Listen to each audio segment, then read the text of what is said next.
So naa meron sa Ruro Port guys kay mag seafood na sad mi no. So mura sad ni siya Katarman. Nadaghan kay seafood gi-offer.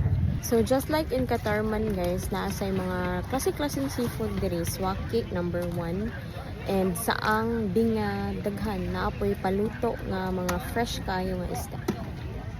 Hi! Nindot kayong init sa kabantagon diri sa Ruro. Currently, it's 7:06. Normally, 6 a.m. maabot ang mga swaki or mag-display sila.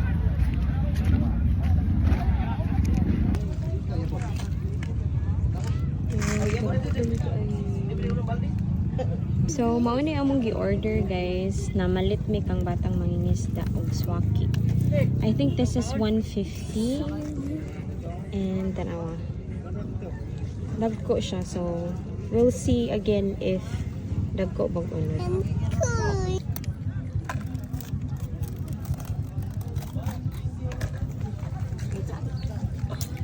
Hi! Look! Wow! Tumbok kayo? Tampo kayo guys.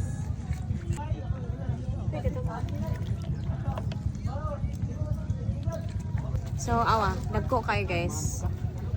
Kaya kita ka ni palit. Kang batang mangingisda ni siya. 150 ra ni siya. Usa ka balde na.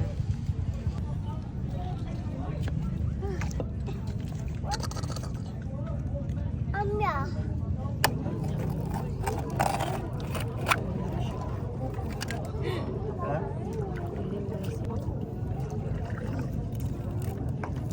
So, puwa na kay ko kay grabe ka init bitaw diri pero okay ra kay 7 pa man. So, healthy pa na siyang init. So, mo ni akong Healthy na lang.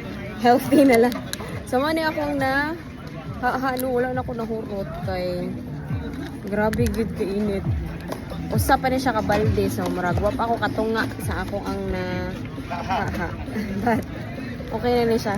So, nagpalit sad mi og gusto. Then, naapod sila sa ang diri. Mo dyan ang perfect nga size sa ang guys. Kay dili kay siya dagko ba.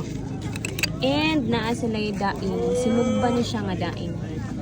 Then, nagbound mi og bread with bahaw. So, mga untaron. Mo ni siya akong swaki na nahuman.